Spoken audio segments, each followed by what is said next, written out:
Magandang araw mga kaibigan.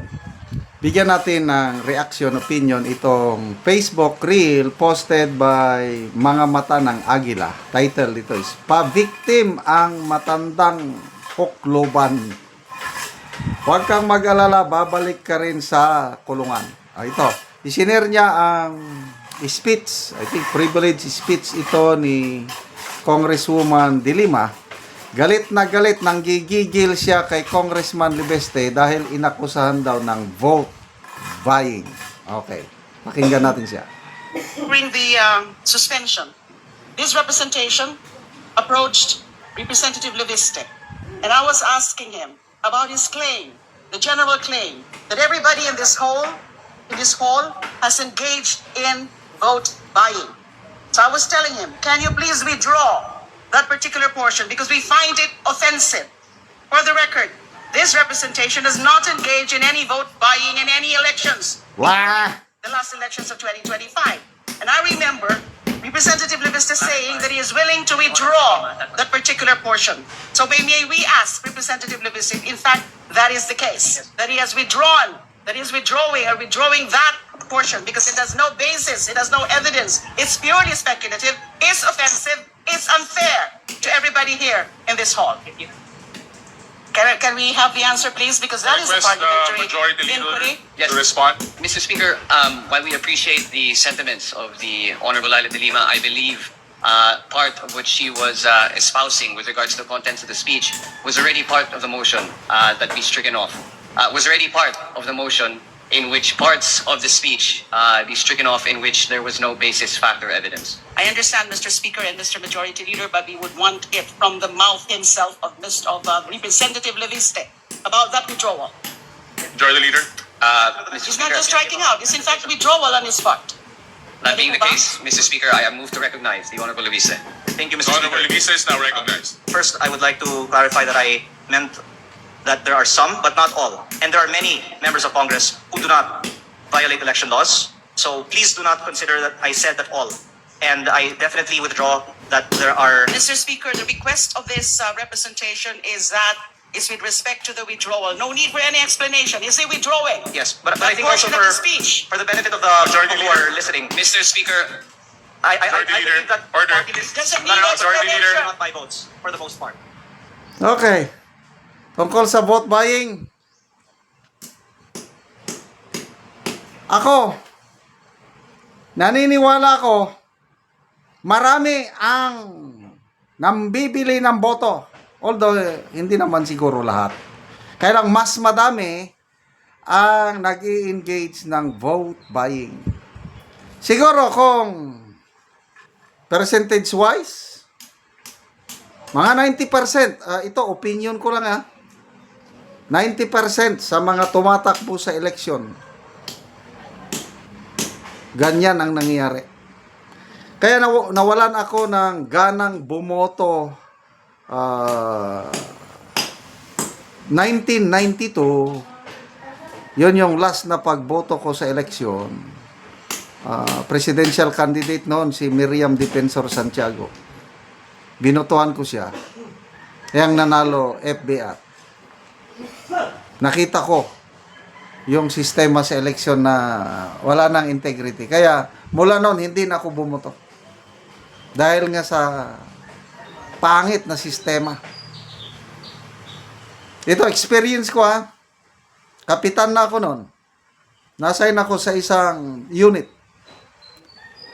Yung aming commander dinalhan ng isang suitcase na pera.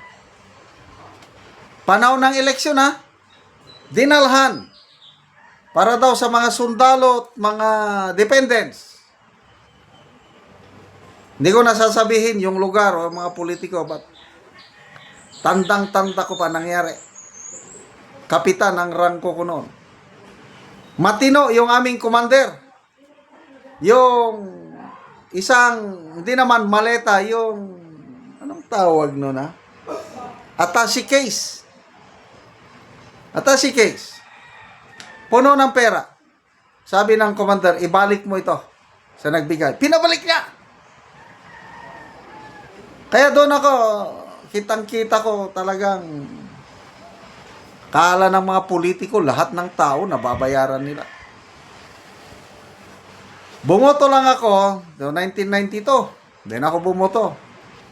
Noong 2022, dahil nagkaroon ng unit team, sabi ko ito, may pag-asa na. Bumoto sa unit team. Kaya lang, wala pa rin.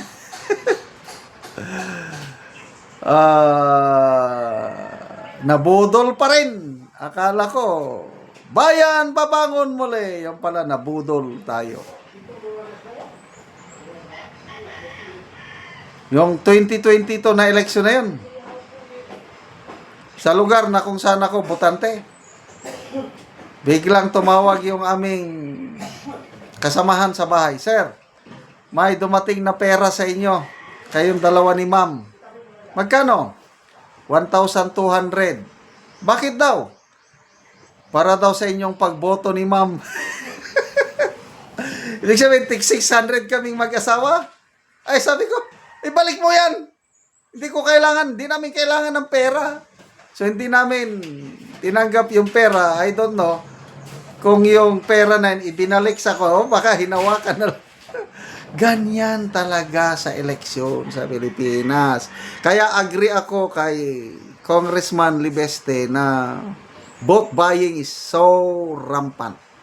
Kaya nagkakaroon ng korupsyon sa Pilipinas dahil ang mga kandidato gumagastos ng limpak-limpak na salapi. Pag nanalo na, di babawiin nila yung perang ginastos nila. Saan kukunin? Doon sa pundo ng taong bayan. Kaya doon na nagsisimulang korupsyon sa pagdating sa eleksyon yung pera na yan. Ayuda! Anong nangyari sa ayuda? Yan na yung naging legal form of vote buying. May alam akong lugar dito sa Mindanao, wag ko na lang sabihin yung probinsya. Ang bigayan pagdating sa eleksyon, bawat botante, umaabot ng 5 hanggang 10,000 per vote. Grabe. Sa ibang lugar naman, mas maliit. Kaya nga yung voting present namin, mag-asawa, 600 lang. Hindi daw to ginawa yan ni Congresswoman de Lima. Kung hindi. Ay, nako. God save the Philippines talaga. Kailan ba matitigil itong vote buying nito? Salamat mga kaibigan sa inyong pagsubaybay sa channel nito. Nakakatulong kayo ng malaki sa tribong Talandig ng Bukidnon dahil ang sweldo natin sa channel nito is pantulong po sa tribo. Namimigay tayo ng libreng yero at pako para makapagpatayo naman itong tribong ito ng mas maayos na tirahan. Panoorin nyo ang video na ito. Karon mo na ni ang atop sa balay sa natagaan na Muugero. So dako na gyud kayo og mga buslot ang iyang atop tungod kay dugay na manggod ni nga yero. Mana ni ang iyang itsura. So pambutangan lang gani og mga silupin.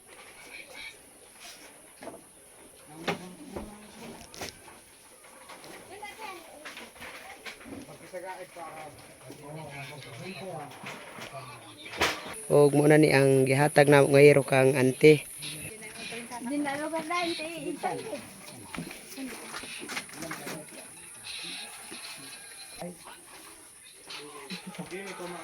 Nagyud ni kada kon sa buslot. So karon ante pila naman ni katuig ang inyong balay nga inani na ante ang itsura sa inyong atop dako. 30 na katuig. So dugay-dugay na gyud. Dugay na. So nga naman ante sa 30 na katuig wala mo nakapalit og sin. Tungod sa among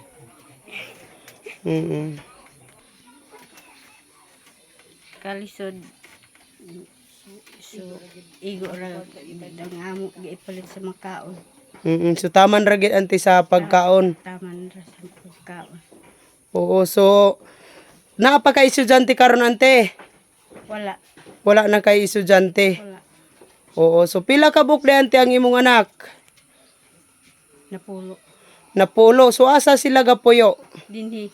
So nakigpuyo lang sila sa inyo. Oh, So lisod gyud. So wala sila kaugalingon nga balay. wala. So nag-usa kung magulan ante unsa man inyong himuon? Kung kuan magulan, wala naman kay kuan naman dako naman kayo ang mga buslot sa inyong atop. Pangita rami sa dili gag katuluan. So didto lang mo. So dili mo makatulog og tarong. Dili sa Ginoo sa nagtawang sa sin. Sige ante, salamat. Sa